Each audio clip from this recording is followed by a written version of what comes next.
How's it going, everybody? Hope you're all doing well. So I have the Tactix 8 and the Garmin Tactix 7 here, and we're gonna do a direct comparison between the two. I know y'all want to know, is it worth it to upgrade?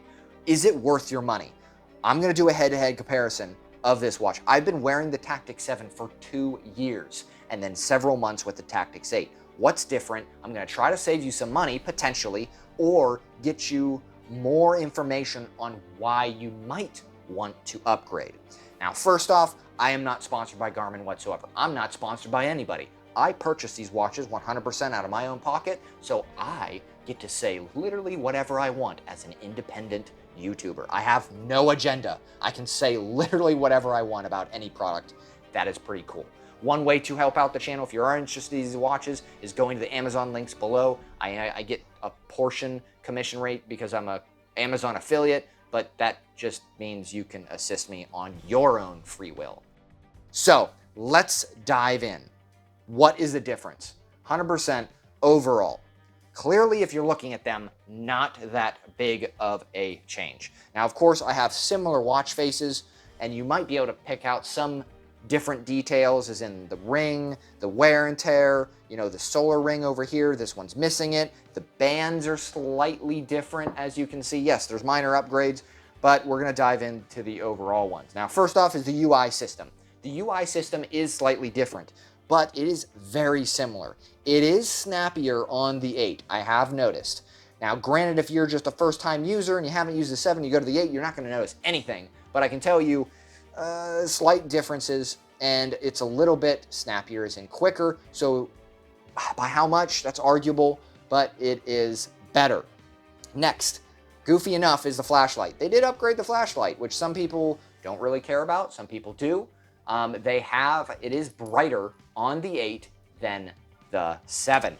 Not a huge deal breaker in my opinion of anybody. It's like, okay, who cares? It's a flashlight. But making mention of it, they did upgrade it, so it is a little bit better. Now, getting into the more detailed things is the applications. They did add a lot more applications to the 8 over the 7. Granted, it makes sense. As you progress in technology, you should be getting more information out there. 100%, they added multiple different applications, as in, I think, over a dozen. Some water sports, some hiking. Their features got more accurate, and you got more customizability, which is pretty cool. So if we head over here, which I will show you really quick. So if you like punch into, let's say, a run, right? Before you go into that run, you are going to be asked, if you go down, is how do you want to configure the running application? What do you want to see? Do you want to see your heart rate up on top? There's tons of organizational now aspects, more than the 7 than it used to be. So that's pretty cool too, is you can rearrange like your heart rate, you can rearrange your location, all this stuff. Wherever you want to put it, you can put it in the data field as you're running, so you can glance at it whenever you want. Next big upgrade is the SATQ system. So meaning the global navigation satellite systems, right? GPS is one, Galileo, you have other systems, QZZS, I think, which is Japanese. You have the Chinese system. There is more satellite systems built into this watch than the 7. Now, I think they upgraded the 7 so it can allow that, but it does make it slightly more accurate. And it does make it smarter, so it can think, the watch itself can think, okay, what capability or environment are you facing? Are you in an urban environment? Are you in a triple canopy? Are you in a desert environment? Like that type of stuff. And it's gonna tailor the proper satellite system for the best accuracy. Now, you can turn that off if you want and use exclusively GPS, which is American. You can exclusively use like Galileo or the others that I'll put probably up on the screen just so you can see them all. But it does inherently make it slightly more accurate. I haven't noticed the difference, but at the same time, it's using more systems, so inherently it would make it more accurate, or quicker at least, in giving it to you. Battery life. This is the big one.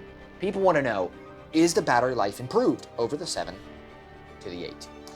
What I have noticed is a minor upgrade, as in this lasted me about 28 days, the 7.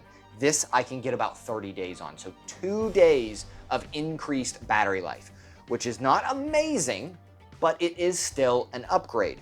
Moving to the solar capability too, I haven't really noticed any solar capability difference. Now, they did change some solar stuff around. As you can see, the bezel up here, internal, that little amber ring, that is how the 7 brought in light. Of course, the screen was also that as well, but that was a main way of pulling in solar capability to adding to your battery.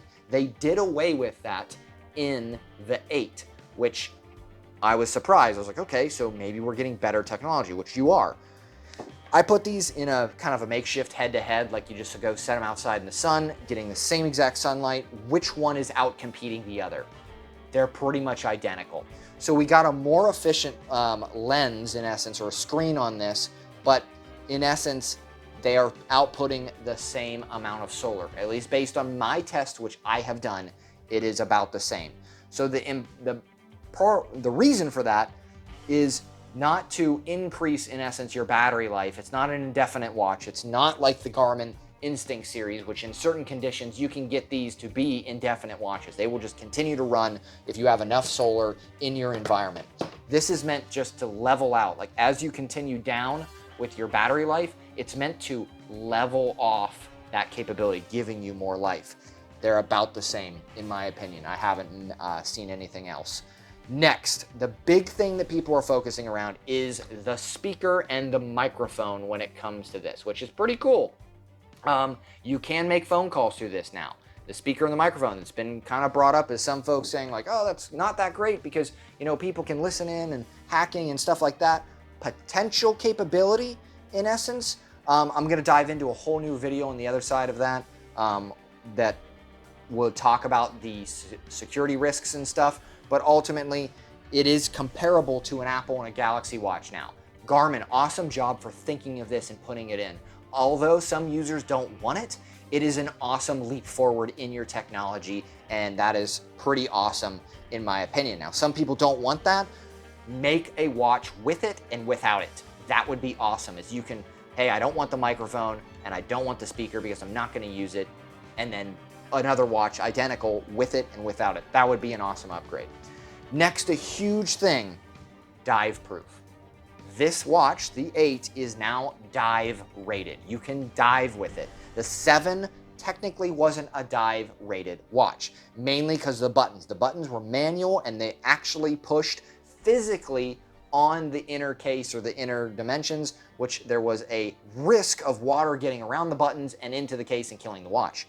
This is a full digital watch now, all the buttons. It is sealed, meaning you can dive at certain rates through it, which is super awesome in my opinion, going up in those capabilities. So if you are a diver, you're using heavy in water sports, the 8 is probably the way to go because you're at less risk and it is more durable overall.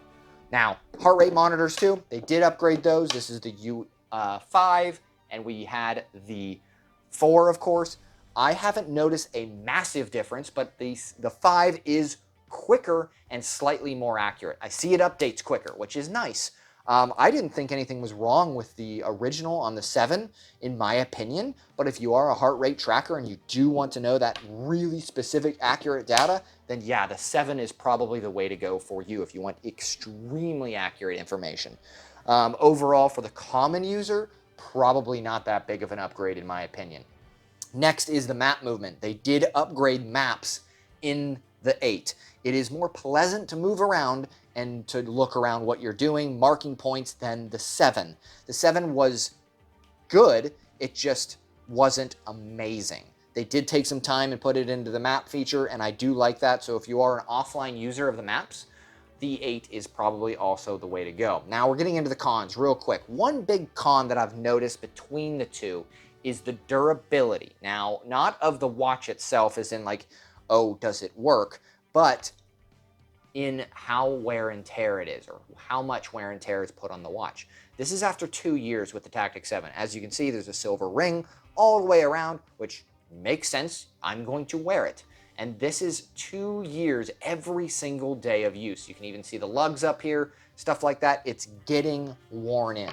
Now, after a couple months of use, I'm getting accelerated wear, in my opinion, on the Tactix 8. That could be because this is a titanium bezel and maybe the coating just isn't as great as what The 7 was. You can even see some scratches down here and some nicks and stuff over here. So that is a minor downside in my opinion for some folks.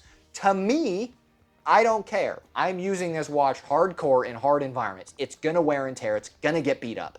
I don't really care. But for some folks that put a lot of money into a watch, they do or are concerned about the wear and tear. So I would say it is a minor step down on the durability of the watch. Now, is it a big deal? You're going to have to be that decision piece on that, in my opinion. That titanium bezel, that's kind of being an issue, just for the aesthetics or looking at it. Overall, the two watches compared to each other are extremely similar.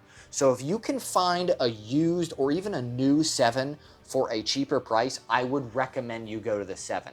But if you need those other features like satellite accuracy, battery life, speaker mic, and then the dive proof, then yes, go with the 8. It's going to be solid, right? That is the pinnacle right now of technology with Garmin. Just send it for the 8.